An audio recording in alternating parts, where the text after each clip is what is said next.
Good morning, third grade. Today we are reading chapter 2 of Tales of the Fourth Grade Nothing.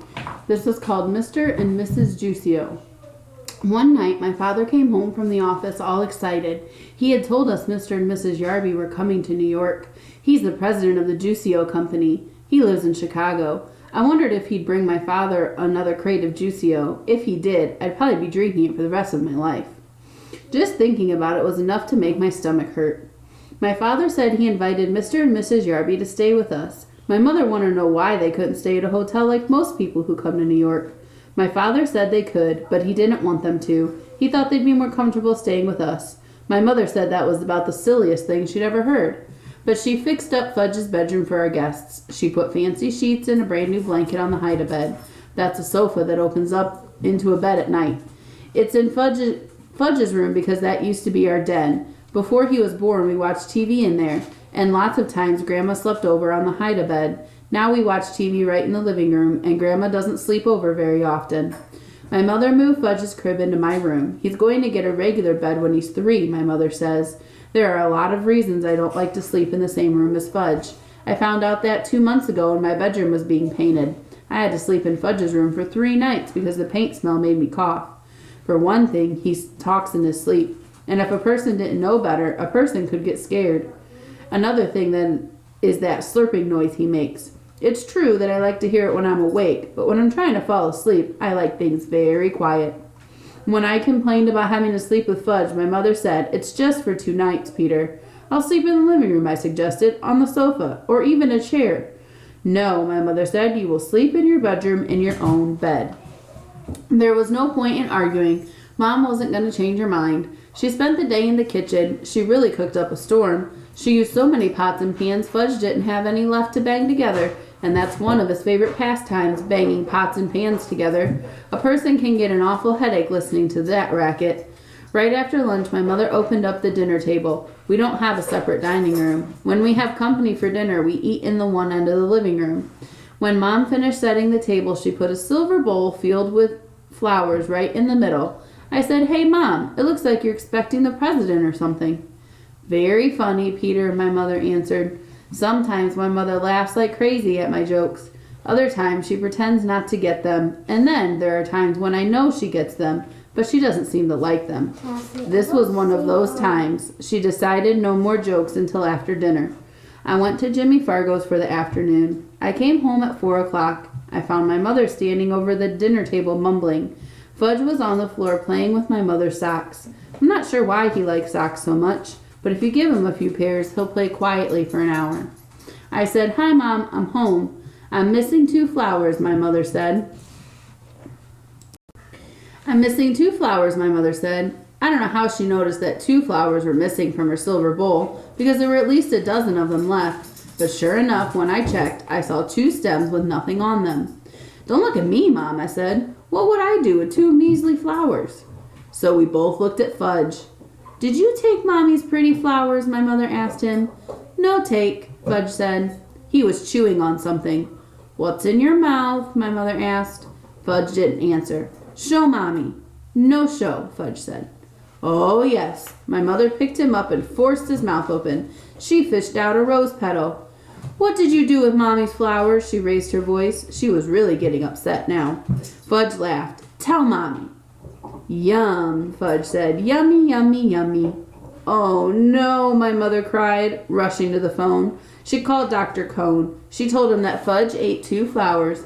Dr. Cone must have asked what kind because my mother said roses, I think, but I can't be sure. One might have been a daisy. There was a long pause while my mother listened to whatever Dr. Cone had to say. Then Mom said, "Thank you, Dr. Cone," and hung up. "No more flowers," she told Fudge. "You understand?" "No more," Fudge repeated. "No more, no more, no more." My mother gave him a spoonful of peppermint-flavored medicine, the kind I take when I have a stomach ache. Then she carried Fudge off to have his bath. Leave it to my brother to eat flowers. I wondered how they tasted. Maybe they're delicious and I don't know it because I've never tasted one, I thought. I decided to find out. I picked off 1 petal from a pink rose. I put it in my mouth and tried to chew it up, but I couldn't do it. It tasted awful. I spit it out in the garbage. Well, at least now I knew I wasn't missing anything great. Fudge ate his supper in the kitchen before our company arrived. While he was eating, I heard my mother remind him, "Fudgy's going to be a good boy tonight. Very good boy for Daddy's friends." "Good," Fudge said. "Good boy." "That's right," my mother told him. I changed and scrubbed up while Fudge finished his supper. I was going to eat with the company. Being 9 has its advantages. My mother was all dressed up by the time my father got home with the Yarbys. You'd never have guessed that Mom spent most of the day in the kitchen.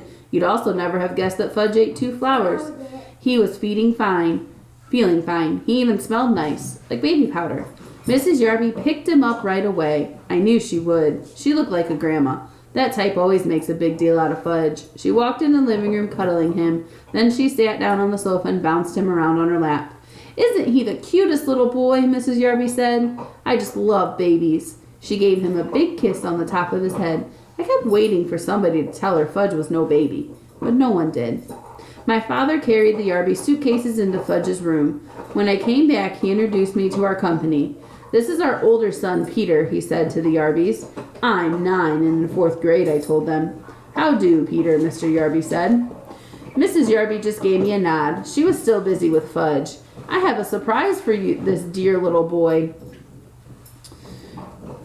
"Yes, it's in my suitcase. Should I go get it?" "Yes," Fudge shouted. Go get.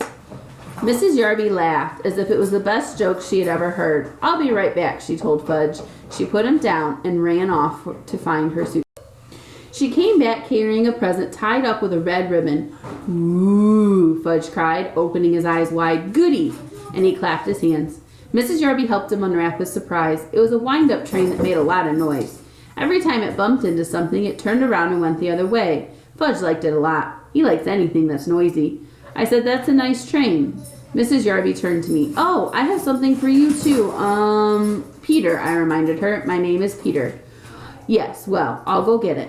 Mrs. Yarby left the room again, and this time she came back with a flat package. It was wrapped up too, red ribbon and all. She handed it to me. Fudge stopped playing with his train long enough to come over and see what I got. I took off the paper very carefully in case my mother wanted to save it, and also to show Mrs. Yarby that I'm a lot more careful about things than my brother.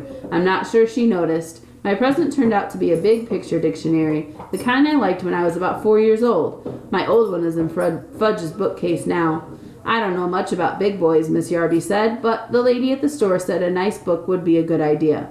A nice book would have been a good idea, I thought, but a picture dictionary, that's for babies. I've had my own regular dictionary since I was 8. But I knew I had to be polite, so I said, "Thank you very much. It's just what I've always wanted." "I'm so glad," Miss Yarby said. She let out a long sigh and sat back on the sofa. My father offered the Yarbys a drink. Good idea, Mr. Yarby said. "What'll it be?" my father asked. "What'll it be?" Mr. Yarby repeated, laughing. "What do you think, Hatcher? It'll be Juicio. That's all we ever drink. Good for your health." Mr. Yarby pounded his chest. "Of course," my father said, like he knew it all along. Juicio for everyone. My father told my mother. She went to the kitchen to get it. While my father and Mr. Yarby were discussing Juicio, Fudge disappeared. Just as my mother served everyone a glass of Miss Yarby's favorite drink, he came back. He was carrying a book, my old worn-out picture dictionary, the same one as the Yarbys just gave me. "See," Fudge said, climbing up on Miss Yarby's lap. "See book?" I wanted to vanish. I think my mother and father did too. "See book?" Now Fudge held it up over his head. I can use another one," I explained. "I really can. The old one is falling apart." I tried to laugh. "That's returnable," Mrs. Yarby said. "It's silly to keep it if you already have one." She sounded insulted, like it was my fault she brought me something I already had. "Mine," Fudge said. He closed the book and held it tight against his chest. "Mine, mine, mine." "It's the thought that counts," my mother said. "It was nice of you to think of our boys." Then she turned to Fudge. "Put the book away now, Fudgy." "Isn't it Fudgy's bedtime?" my father hinted. "Oh, yes, I think it is," my mother said, scooping him up. "Say good night, Fudgy." "Good night, Fudgy," my brother said, waving at us. Fudge was supposed to fall asleep before we sat down to dinner, but just in case, my mother put a million little toys in his crib to keep him busy. I don't know who my mother thought she was fooling, because we all know that Fudge can climb out of his crib any old time he wants to. He stayed away until we were in the middle of our roast beef. Then he came in carrying Dribble's bowl. He walked right up to Mrs. Yarby. He thought she was his new friend. "See," he said, holding Dribble under her nose. "See, Dribble." Mrs. Yarby shrieked, "Ooh, I can't stand reptiles. Get that thing away from me."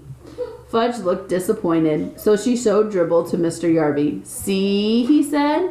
"Hatcher," Mr. Yarby boomed. "Make him get that thing out of here." I wondered why Mr. Yarby called my father Hatcher. Didn't he know his first name was Warren? And I didn't like the way Mr. and Mrs. Yarby both called Dribble a thing. I jumped up. "Give him to me," I told Fudge. I took Dribble and his bowl and marched into my room. I inspected my turtle all over. He seemed all right. I didn't want to make a big scene in front of our company, but I was mad. I mean, really mad. That kid knows he's not allowed to touch my turtle. "Peter," my father called, "come and finish your dinner." When I got back to the table, I heard Mrs. Yarby say, "It must be interesting to have children. We never had any ourselves." But if we did, Mr. Yarby told my father, we'd teach them some manners. I'm a firm believer in old-fashioned good manners. "So are we, Howard," my father said. I thought Mr. Yarby had a lot of nerve to hint that we had no manners. Didn't I pretend to like their dumb old picture dictionary? If that isn't good manners, then I don't know what is. My mother excused herself and carried Fudge back to my room. I guess she put him into his crib again. I hope she told him to keep his hands off my things. We didn't hear from him again until dessert. Just as my mother was pouring the coffee, he ran in wearing my rubber gorilla mask from last Halloween. It's a very real-looking mask. I guess that's why Mrs. Yarby screamed so loud. If she hadn't made such a noise, my mother probably wouldn't have spilled the coffee all over the floor.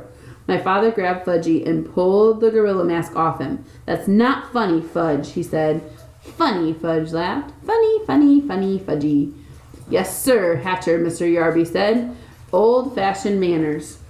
This time, I'm sure my father was sorry the Yarbys weren't staying at a hotel.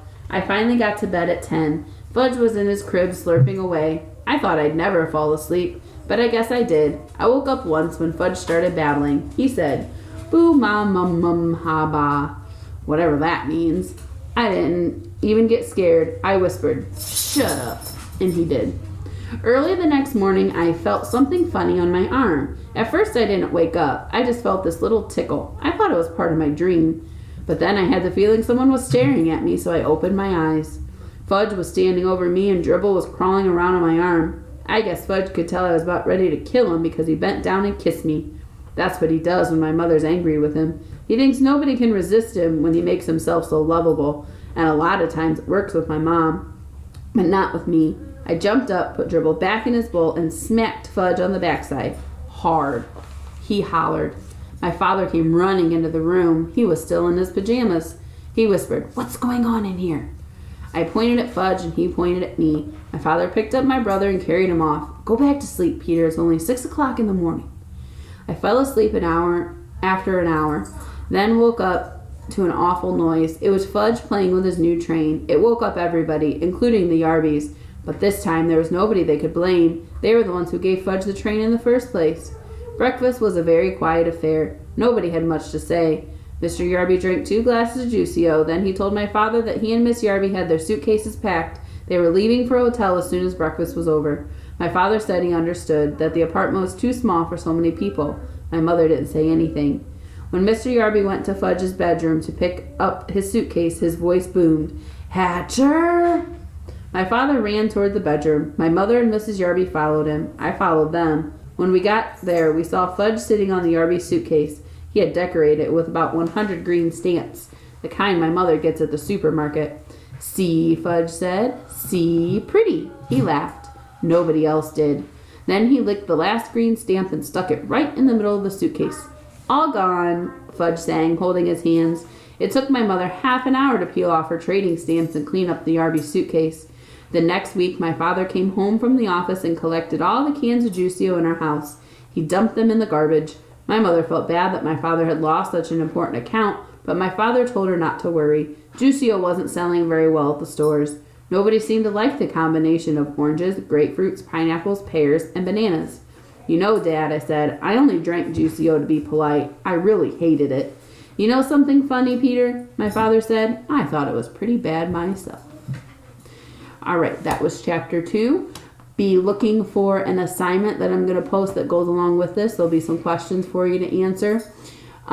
I want to give a quick shout out to Andre and Severin. Thank you for commenting on my last video, and I look forward to hearing from more of you for this one. See you later, guys. Bye.